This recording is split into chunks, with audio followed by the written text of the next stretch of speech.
Hello friends, after a long time discussing with you about an outbreak એટલે હમણાં આ recently એક નવો આઉટબ્રેક આવેલો છે. એનું નામ છે જીબી સિન્ડ્રોમ બેઝિકલી. એટલે જીબી સિન્ડ્રોમને કહેવાય છે ગિયાન-બાર સિન્ડ્રોમ બી કહેવાય છે અને ગિલેન-બાર સિન્ડ્રોમ બી કહેવાય છે. હવે આ આઉટબ્રેક અત્યારે છે આપણે મહારાષ્ટ્રની અંદર, મેઇનલી પુણે, અને હમણાં હજી મુંબઈમાં કેસ આવ્યો અને આમાં ઘણા કેસીસની ડેથ પણ થાય છે, પેશન્ટને વેન્ટિલેટર પણ રહેવું પડે છે. હવે જીબી સિન્ડ્રોમ છે શું basically and how it can be an outbreak. GB syndrome basically autoimmune disorder કહેવાય છે મેડિકલ સાયન્સની લેંગ્વેજમાં. ઓટો ઇમ્યુન મતલબ કે ઇમ્યુનિટી ઓટો મોડ ઉપર જતી રહે. લાઈક કે ભાઈ આપણા શરીરનું જે ઇમ્યુનિટી છે એ ઇમ્યુન સેલ્સ છે એ આપણા જ દુશ્મન બને એટલે બેઝિકલી શું કરે તો કે એ ગિલેન-બાર સિન્ડ્રોમમાં શું થાય છે કે આપણા ચેતાતંત્રની ઉપર જે મજ્જા હોય, જેમ કે આપણે ઇલેક્ટ્રિસિટી હોય છે, ઇલેક્ટ્રિસિટી ઉપર જે ઇન્સ્યુલેશન હોય, એ જ રીતના આપણા શરીરમાં ચેતાતંત્ર જે છે ઇલેક્ટ્રિસિટી જેવું કામ કરે. તો એની ઉપર જે મજ્જા હોય એ મજ્જા પડને એ ટાર્ગેટ કરે છે અને એને દુશ્મન ગણી લે છે આપણા કોષો, ઇમ્યુન સેલ્સ. તો અને એને ટાર્ગેટ કરીને એને તોડી નાખે, ડિસ્ટ્રોય કરે છે.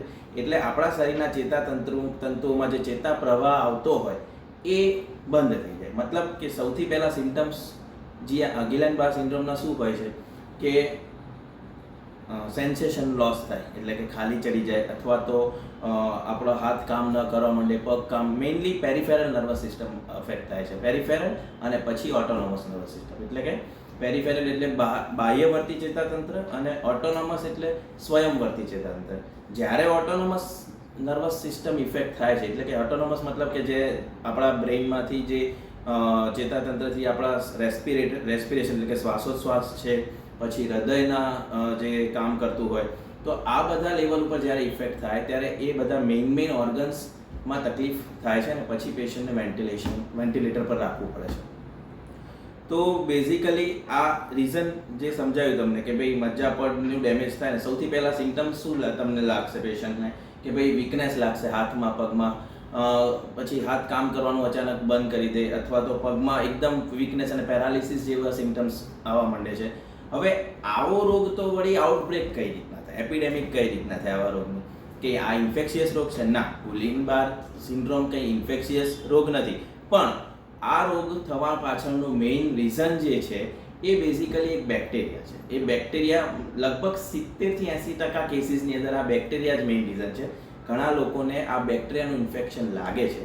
આ બેક્ટેરિયાનું ઇન્ફેક્શન લાગ્યા પછી થોડા ટાઈમ પછી આ જીબી સિન્ડ્રોમના સિમ્ટમ્સ ડેવલપ થાય છે. ઘણા લોકોને નથી થતા, ઘણાને ડેવલપ થાય છે. It depends on different immunity of different person, right? તો આ બેક્ટેરિયા એટલે કયા તો કે કેમ્પાઇલોબેક્ટર જેઝુરી. આપણે ડિટેલમાં બેક્ટેરિયામાં નહીં પડી, પણ આ બેક્ટેરિયા જે છે એ શેમાંથી આવે છે તો કે દૂષિત પાણી, દૂષિત ખોરાક, બરાબર છે, ફૂડ, આપણે જે અનહાઇજેનિક ફૂડ ને અનહાઇજેનિક વોટરનું કન્ઝમ્પશન જે કરીએ છીએ એમાંથી આ બેક્ટેરિયા આવે છે. અને પહેલાં શરૂઆતના સિમ્ટમમાં શું કે આપણને ઝાડા ઉલટી જેવા ફૂડ પોઈઝનિંગના સિમ્ટમ્સ જ લાગશે અને પછી એ મટે એ પછી જીબી સિન્ડ્રોમ ડેવલપ થાય છે.